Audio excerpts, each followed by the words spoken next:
पाकिस्तान में पिछले 4 दिन से सऊदी वजीर ख़जाना की इस स्टेटमेंट को बार बार लोग डिस्कस कर रहे हैं, जिसमें उन्होंने ये कहा था कि ये जो हमारे पैसे हैं ये सऊदी टैक्स पेयर्स के पैसे हैं, हम इसे बगैर किसी शर्त के किसी के हवाले नहीं कर सकते। बल्कि उस स्टेटमेंट में उन्होंने 3 मुल्कों का नाम भी लिया, जिसमें उन्होंने कहा इजिप्ट है, पाकिस्तान है, टर्की है।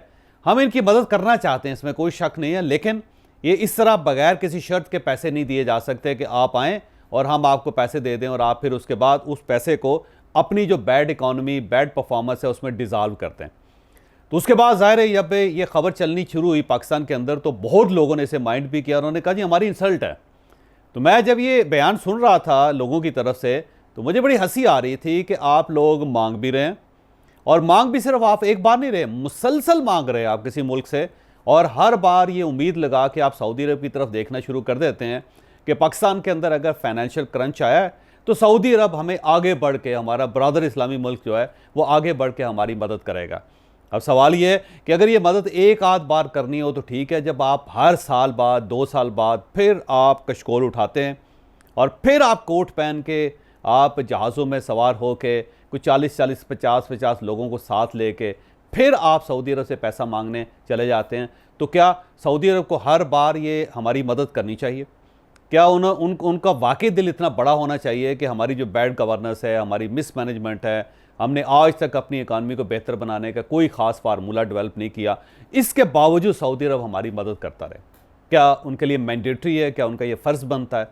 तो मेरा नहीं ख्याल कि सऊदी अरब का ये फ़र्ज़ है। ठीक है, एक बरादर इस्लामी मुल्क है, वो पाकिस्तान की मदद करता रहा, लेकिन बिल आखिर कभी ना कभी ये होना ही था और अब ये हो रहा है। मैं यहाँ पे एक वाक़या कोट करना चाहता हूँ कि सऊदी अरब की एक फ़िलासफ़ी है, एक थाट है जो हमें बहुत पहले कन्वे कर दी गई थी। और वो थाट क्या है, वो फ़िलासफ़ी क्या है?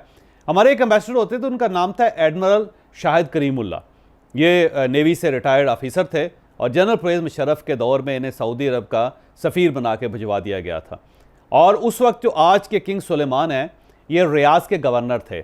ये ज़हन में रखें कि जो किंग सुलेमान हैं ये 45 साल से ज़्यादा रियाज़ के गवर्नर रहे। इनका जो मैक्सिमम टेन्योर है वो रियाज़ के गवर्नर के तौर पे है, और इन्होंने अपने दौर में बड़ा अच्छा परफॉर्म किया था।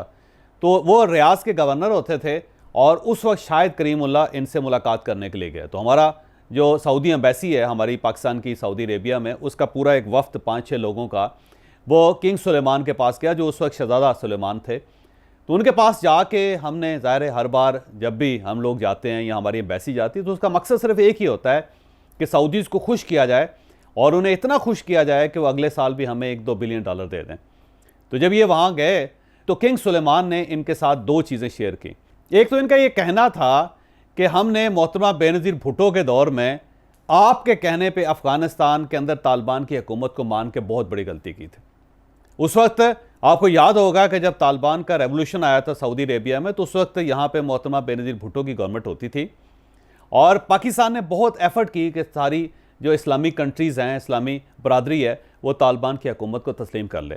उस वक्त पाकिस्तान के अलावा 2 मुल्क थे जिन्होंने तालिबान की हुकूमत को तस्लीम किया था, एक सऊदी अरेबिया था, दूसरा यूएई थे। यानी 3 मुल्क थे पूरी दुनिया में। 245 मुल्क हैं या 249 मुल्क हैं और 192 मुल्क हैं यूएन के मेंबर। इनमें से सिर्फ 3 मुल्क थे जिन्होंने तालिबान की पहली हुकूमत को तस्लीम किया था। और उसके बाद जब बहरान पैदा हुआ तो ज़ाहिर है सऊदी अरेबिया पे भी बहुत प्रेशर आया।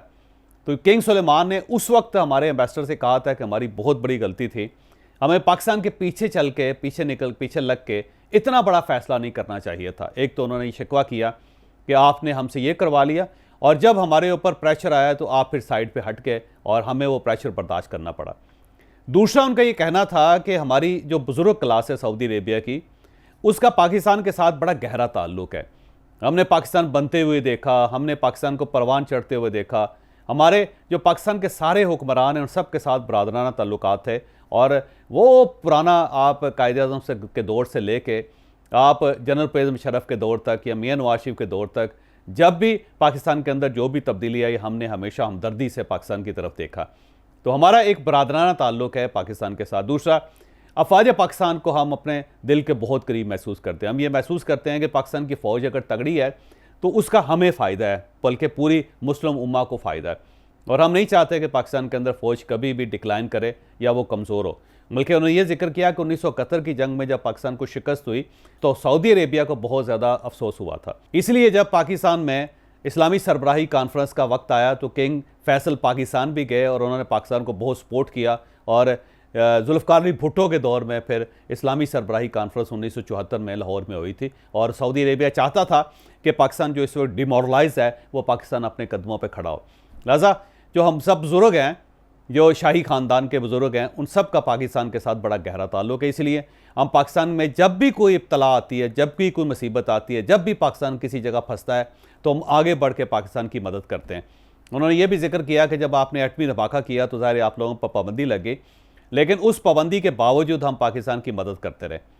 लेकिन इनका ये कहना था कि याद रखें जो हमारे नई नस्ल आ चुकी है इसका पाकिस्तान के साथ इतना गहरा ताल्लुक नहीं है। इन्होंने ना पाकिस्तान को बनते देखा है, ना पाकिस्तान को परवान चढ़ते देखा है, ना पाकिस्तान को सऊदी अरेबिया की मदद करते देखा है, ना ही इन्होंने ये देखा है कि हम किस तरह out of the way Pakistan की मदद करते थे। लिहाजा ये जो नई नस्ल आ गई है आप इनसे बहुत ज़्यादा तवक्कुआत वाबस्ता न करें। अगर आप इनसे वही तवक्कुआत रखेंगे जो आप मेरे से रखते रहे हैं, जो मेरे बड़े भाई से रखते रहे हैं या मेरे वालिद से रखते रहे हैं, तो ये आपकी हमाकत हो गई। लिहाजा आपके लिए बेहतर ये है कि हमारी रिप्लेसमेंट से पहले कि जब तक नई नस्ल सामने नहीं आती, वो जो शाह की कुर्सी है, शाह के तख्त पर नहीं बैठती, तो उससे पहले आप अपने आप को डेवलप कर लें। क्योंकि अगर आप ये महसूस करेंगे कि जिस तरह हम आपकी मदद करते रहे, हम आपके साथ खड़े रहते रहे, बिल्कुल इसी तरह हमारे बच्चे भी आपकी मदद करेंगे, तो ये आपकी गलतफहमी। तो उस वक्त शायद करीमुल्लाह अभी भी ज़िंदा है। ये एक मैसेज उन्होंने उस वक्त उनके ज़रिए पाकिस्तान को दिया था और पाकिस्तान ने इस मैसेज को बड़ा सीरियस लिया था। 2005 की बात है ये। लेकिन बदकिस्मती आप देखिए कि इतने क्लियर और लाउड मैसेज के बावजूद पाकिस्तान ने आज तक अपने कदमों पर खड़े होने की कोशिश नहीं की।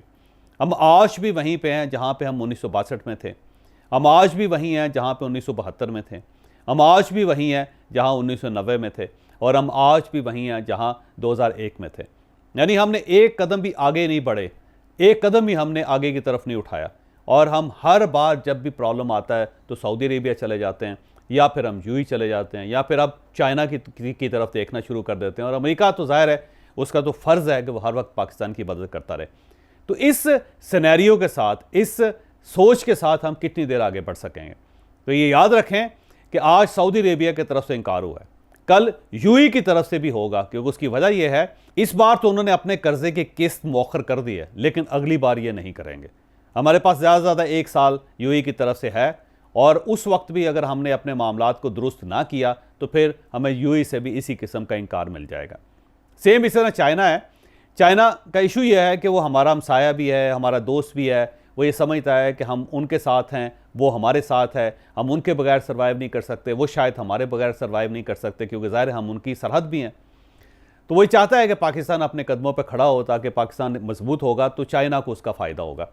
लेकिन जो हमारी डबल पॉलिसी है कि हम चाइना को भी खुश रखना चाहते हैं और हम अमेरिका को भी खुश रखना चाहते हैं, इस पे चाइनीज़ को रिजर्वेशंस है। चाइनीज़ ये कहते हैं कि आप अपने आप को क्लियर करें कि आपने करना क्या है। बल्कि यहाँ पे मैं एक और वाक़या आपको बताता हूँ कि जब 1965 की जंग हुई थी तो उस वक्त सदर अयूब ने एक खुफिया दौरा किया था चाइना का, और उस वक्त ज़ाहिर चू एन लाई भी ज़िंदा थे और मो ज़ेतुंग भी ज़िंदा थे। वो चू एन लाई से मिलने के लिए गए तो चू एन लाई ने सदर अयूब से पूछा था कि आप ये बताएं आप करना क्या चाहते हैं। तो सदर अयूब खान का ये कहना था कि हम थोड़ी सी आपसी मदद चाहते हैं, इस दौरान जंग ख़त्म हो जाएगी, हमारी सुलह हो जाएगी और उसके बाद दोबारा चीज़ें सेटल हो जाएंगी। तो चू एन लाई ने हंस के कहा था अयूब खान से कि आप ये फ़ैसला करें कि आपने जंग लड़नी है या सुलह करना है। अगर तो आपने जंग लड़नी है तो उस वक्त तक जंग लड़े जब तक आप पहाड़ों तक नहीं पहुंच जाते वापस, यानी आपको दुश्मन पसपा करते करते करते पहाड़ों तक नहीं ले जाता, उस वक्त तक जंग लड़ें, या उस वक्त तक जंग लड़े जब तक दुश्मन आप समंदरों के अंदर नहीं चला जाता। और अगर आपने सुलह करनी है तो फिर आपको जंग करने की ज़रूरत नहीं है, आप फौरी तौर पर टेबल पे आएँ, नहीं तो आपका बहुत नुकसान हो जाएगा। उस वक्त भी चू एन लाई ने अयूब खान को ये बताया था। सेम इसी तरह जनरल ज़ियाउल हक को चाइनीज़ प्रेसिडेंट ने यह कहा था कि प्रेसिडेंट जब आप हमारे साथ बात करने के लिए आते हैं तो दरमियान में एक तर्जुमान की ज़रूरत पड़ती है। जो आप कहते हैं फिर उसका तर्जमा होता है, फिर हम सुनते हैं, फिर हम कहते हैं, फिर उसका तर्जमा होता है, फिर आप सुनते हैं, फिर आप उसको समझते हैं। जबकि इसके मुकाबले में इंडिया का जब प्रेसिडेंट या प्राइम मिनिस्टर आपके साथ आके मिलता है तो आप दोनों एक ही लैंग्वेज में बात करते हैं। तो आपको ज़्यादा कंफर्टेबल होना चाहिए इंडिया के साथ। और अगर आप वहाँ पे तल्लुकात अपने इंप्रूव कर लेते हैं तो फिर ना आपको अमेरिका की ज़रूरत है, ना आपको यूरोप की ज़रूरत है, ना आपको चाइना की ज़रूरत है। लेकिन अगर आप इंडिया के साथ अपने तल्लुकात ठीक नहीं करते तो फिर आपको पूरी दुनिया से मदद की हर वक्त तलब रहेगी। तो बेहतर यह है कि आप वहाँ पे मामलात को सेटल कर लें। ये जनरल ज़ियाउल हक का कहा था। सेम इसी तरह जनरल परवेज़ मुशर्रफ को भी ये चाइनीज़ ने मैसेज दिया था कि आप इंडिया के साथ मामला दुरुस्त करें, और अगर आप दुरुस्त नहीं करेंगे तो आपको ये प्रॉब्लम रहेगा। सेम आखिरी मरतबा जनरल बाजवा साहब जब यहाँ से गए चाइना, तो चाइनीज़ प्रेसिडेंट शी पिंग ने जनरल बाजवा से कहा कि हमें देखें कि हमारी अभी ताज़ा झड़प हुई है इंडिया के साथ, लेकिन उस झड़प के बावजूद हमारी जो ट्रेड है वो डबल हो गई है इंडिया के साथ। तो चाइनीज़ प्रेसिडेंट का ये कहना था कि आप लड़ते भी रहें किसी मुल्क के साथ, लेकिन अपने तजारती तल्लुकात को कभी ख़त्म ना करें, उसमें इजाफा करें, बॉर्डर्स खोलें, लोगों के साथ आमदोरफ्त के रास्ते खोलें ताकि लोग आ सकें, लोग जा सकें। उससे आपका मुल्क तरक्की करेगा। अगर आप इस तरह अपने आप को बंद कर लेंगे तो आप फंसते चले जाएंगे। इसके बाद उन्होंने कहा कि हमारा बरतानिया के साथ हांगकांग पे इशू था, हम 100 साल चुप करके बैठे रहे, और जब तक हमने अपने आप को मजबूत नहीं किया उस वक्त तक हमने हांगकांग के इशू को नहीं छेड़ा। जब हम फाइनेंशियली मजबूत हो गए तो उसके बाद हांगकांग भी हमें मिल गया। तो उन्होंने कहा कश्मीर अगर आप हासिल करना चाहते हैं तो इस कमज़ोर पोजीशन पे आपको कश्मीर की 1 इंच भी नहीं मिलेगी। आप उसे हासिल करना चाहते हैं तो फाइनेंशियली स्ट्रांग करें। लिहाजा ये मैसेज बड़ा क्लियर है पूरी दुनिया का कि जब तक हम अपने आप को माशी तौर पर मजबूत नहीं करेंगे, हम इसी तरह बैगिंग बॉल लेके पूरी दुनिया में घूमते रहेंगे और हमारी कोई इज़्ज़त, कोई तौकीर नहीं होगी। अगर हम अपनी इज़्ज़त करवाना चाहते हैं, अगर हम दुनिया को कन्विंस करना चाहते हैं, अगर हम ये चाहते हैं कि सऊदी अरेबिया हो, यूएई हो, चाइना हो, यूरोप हो, अमेरिका हो हमें इज़्ज़त की नज़र से देखे, तो हमें फाइनेंशियली अपने कदमों पे खड़ा होना पड़ेगा। और अगर हम फाइनेंशियली अपने कदमों पे खड़े नहीं होते तो फिर मेरा नहीं ख्याल कि हमारी कोई इज़्ज़त भी रहेगी, हमारी कोई तौकीर भी रहेगी और हम सर्वाइव भी कर सकेंगे। दुनिया में कोई एक मुल्क बता दें कि जिसने अपनी चारों साइडों पर जंगें छेड़ रखी हों और फिर इसके बावजूद वो सर्वाइव कर गया। आप देख लें, इंडिया के साथ हमारी जंग है, हमारी अफगानिस्तान की सरहद जो वो बहुत कमज़ोर है, हमारे ईरान के साथ बड़े प्रॉब्लम है, वहाँ से लोग आके पाकिस्तान के अंदर कत्ल कर जाते हैं। चाइना की साइड पे वहाँ पे भी थोड़ा सा हमें सुकून है, लेकिन सिंकियांग के अंदर वहाँ पे जो एक अपराइजिंग हो रही है वो भी अल्टीमेटली पाकिस्तान के गले पड़ जाएगी। और हमारी जो चौथी या पाँचवीं साइड है वो समंदर है। तो जब हमने हर साइड पर जंग छेड़ रखी है और उसके साथ साथ हम अंदरूनी जंगों का भी शिकार हैं, यहाँ पे भी हम एक दूसरे के साथ बैठने के लिए तैयार नहीं है, हम एक दूसरे की शक्लें देखने के लिए तैयार नहीं है। पाकिस्तान के अंदर पोलराइजेशन है, पाकिस्तान के अंदर कत्लो गारतगरी है, यहाँ पे कोई स्टेबिलिटी नहीं है। जब ये सारी चीज़ें हैं तो उसके बाद पाकिस्तान सर्वाइव कैसे करे? ज़्यादा ये याद रखें कि सऊदी अरब के वज़ीर ख़जाना ने बिल्कुल ठीक कहा है, हमें उसकी बात को सीरियस लेना चाहिए और अपने कदमों पर खड़ा होना चाहिए।